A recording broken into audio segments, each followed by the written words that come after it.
সুপ্রিয় দর্শক শ্রোতা, বাগানীদের জন্য এটা একটা খুশির বিষয়। অনেক পরিশ্রমের পরে যখন ফুল আসে যে গাছটিতে, তখন সবচেয়ে খুশির বিষয় এটা বাগানীদের জন্য। কারণ তখন আশায় থাকে এই ফুলটা ফলে পরিণত হবে খুব তাড়াতাড়ি। তো আমি দেখাচ্ছি আমার ড্রাগন গাছে ফুল আসা শুরু করে দিয়েছে। এই যে ফুল ড্রাগন গাছের, এটা মে মাসের প্রথম দিকে, এই ভ্যারাইটিটা মে মাসের প্রথম দিকে ফুল আসে। এই যে ফুল প্রতিটা গাছেই আমার ডালে, বিশেষ করে পুরাতন ডালে এই যে ফুল, এই যে পুরাতন ডালে, এই যে পুরাতন ডালগুলিতে, এই সব পুরাতন ডালগুলিতে ফুল আসছে, ফুল আসা শুরু করছে। এই সময়ে আমাদের কিছু বিশেষ যত্ন আছে। আর আরেকটি জিনিস দেখাবো যে ফুল এবং শাখা মধ্যে পার্থক্যটা কোন জায়গায়, কিভাবে বুঝবেন কোনটা ফুল কোনটা শাখা, কারণ না হলে এই শাখাগুলি ভাঙবেন কিভাবে। তাই এই যে দেখুন, এই যে এখানে একটু দেখা যাচ্ছে, এটা কিন্তু ফুল নয়।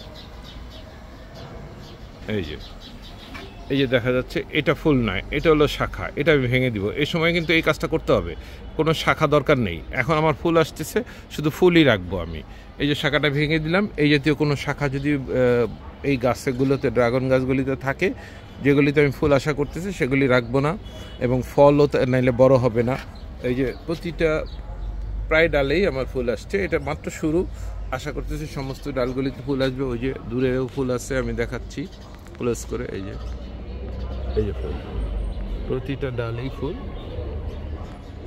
এই সময় কিছু যত্ন আছে, সেই যত্নগুলি নিয়ে এখন একটু কথা বলবো, খুব সংক্ষেপেই বলবো। কারণ এই সময় ফুলটাকে টিকিয়ে রাখতে হবে, আরও বেশি বেশি ফুল আসতে হবে। কারণ এই ফুল আসে প্রায় অক্টোবর মাস পর্যন্ত। এই ভ্যারাইটিগুলিতে, এই গাছগুলিতে অক্টোবর মাস পর্যন্ত ফুল আসে।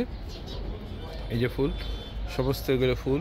এই যে ফুল, এই যে ফুলের কালারটা বুঝতে পারছেন তো, যে ফুলের ধরনটা কি। এই যে আমি কোনো বর্ণনায় যাচ্ছি না, এটা সবাই দেখে নিন যে ফুলটা কেমন হয়। এবং শাখাটা, একটু আগে আমি শাখা দেখিয়েছি, শাখাটা ভেঙে দিয়েছি, ওইরকম ওগুলো হবে শাখা। আরও ছোট অবস্থায় ফুলটা কেমন থাকবে সেটা দেখাচ্ছি।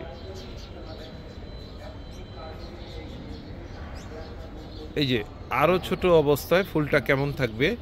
এই যে ফুলটার আকৃতি, একদম ছোট অবস্থায় ফুলটা এরকম দেখতে। এই যে ফুল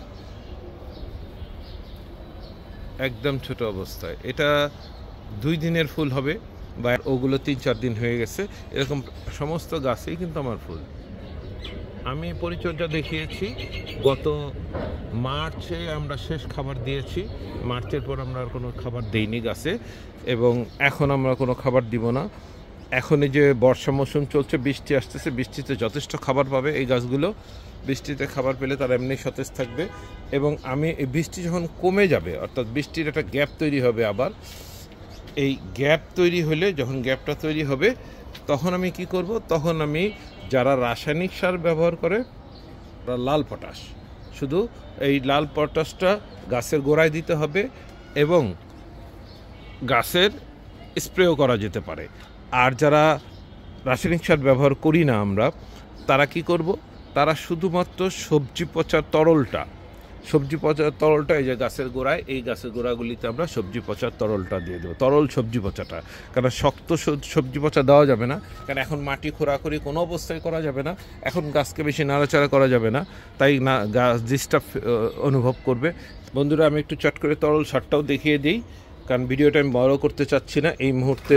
ভিডিও এই যে আমি যেখানে আমি সবজিগুলি পচাই, এরকম অনেকগুলি পাত্র আছে আমার, কিছু পচিয়ে আমি রোদ্রে শুকিয়ে সেগুলিকে আমি আলাদা করে রেখে দিই, আর এগুলো তরল তৈরি করি। এই যে এগুলো কিন্তু এখানে যে পচে গেছে, এটাকে আমি নিব, এই যে পচন, এই যে প্রায় পচা, এটা 80 ভাগ পচা এটার মধ্যে, এটাকে নিয়ে আমি এরকম, আমার একটা পানির ড্রাম আছে, এই ড্রামে দিয়ে দিব। এই যে দিচ্ছি, এই যে আমি পানির ড্রামে দিয়ে দিব, দিয়ে এটা ঘেটে দিব, দিলে এখানে কিন্তু তরল সারে পরিণত হয়ে গেল। এটা হলো আমার সবজি পচা।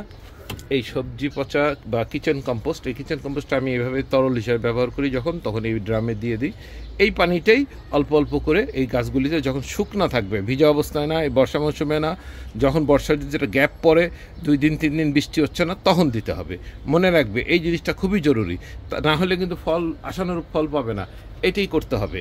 যখনই 2-3 দিন একটা গ্যাপ পড়বে, বৃষ্টিটা থামবে, তরল কিচেন কম্পোস্টটা গাছের গোড়ায় দিয়ে দিবে। যদি গাছের গোড়াটা শুকনা থাকে, তাহলে এই সারটা দিতে হবে। এই তো গেল সারের ব্যবস্থা।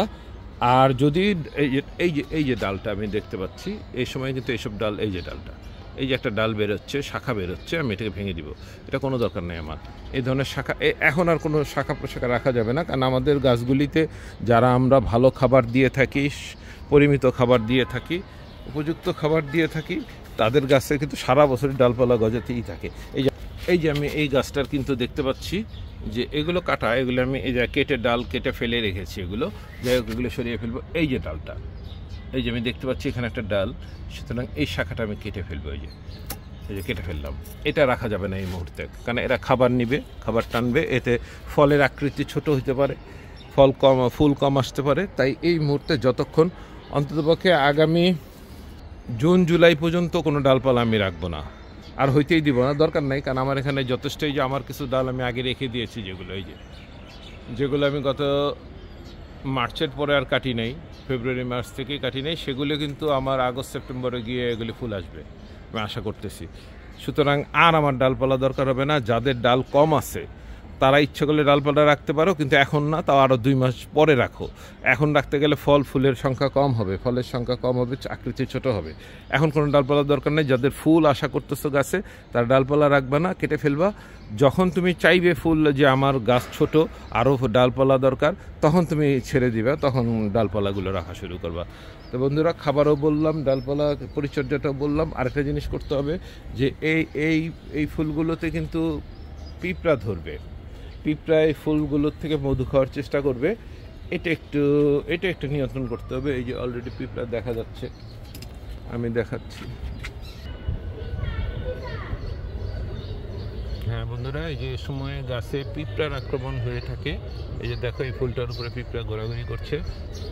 এই পিঁপড়া দূর করতে হবে, নাইলে ওরা পিঁপড়া, এই যে পিঁপড়া ফুল ফোটার সাথে সাথেই মধুটা খেয়ে ফেলে ফুলটার বাড়ার ক্ষমতা কমে যায়, অনেক সময় ঝরে পড়ে যায়। তো এই জন্য এই সময় কি করতে হবে, তোমরা এই পিঁপড়া নিয়ন্ত্রণের জন্য যদি যারা রাসায়নিক সার ব্যবহার করো, তারা ইচ্ছে করলে দোকানে গিয়ে পিঁপড়া নিয়ন্ত্রণে কিন্তু ওষুধ পাওয়া যায়, সেগুলি ব্যবহার করতে পারো। এই পিঁপড়ার জন্য অর্গানিক কীটনাশক আমরা যেটা তৈরি করি সেটাই ব্যবহার করব। এগুলো একদিন পর আমি এই ফুলগুলোতে স্প্রে করে দিব, তাহলেই এই ফুলগুলো টেকসই হয়ে যাবে। হ্যাঁ বন্ধুরা, আরেকটা জিনিস দেখাচ্ছি যে এই সময়ে এই যত্নটা একটু খেয়াল রাখতে হবে। এই যে মাথাটা দেখা যাচ্ছে, এই ডালটার মাথাটা কিন্তু একটু সুচালু, অর্থাৎ এটা আরও বাড়তে থাকবে। তো এরকম যেগুলো বাড়তে থাকবে, যদি সেটার দৈর্ঘ্যে 3 ফুটের উপরে হয়ে থাকে, তাহলে মাথাটা এখান থেকে কেটে দিবা। এখান থেকে কেটে, এটা আমার ছোটো বিধায় আমি এটা কাটলাম না, কারণ এটাকে আরও বড় করব, তাই এরপর কাটবো। এই মাথায় 1 ইঞ্চি পরিমাণ কেটে দিয়ে, তাইলেই দেখা যাবে যে এখানে ফুল আসবে। তো এখনও আমার চ্যানেল সাবস্ক্রাইব না করে থাকলে অনুগ্রহ করে নেবেন। ধন্যবাদ সবাইকে, বিশুদ্ধতার সন্ধানে ইউটিউব চ্যানেল থেকে।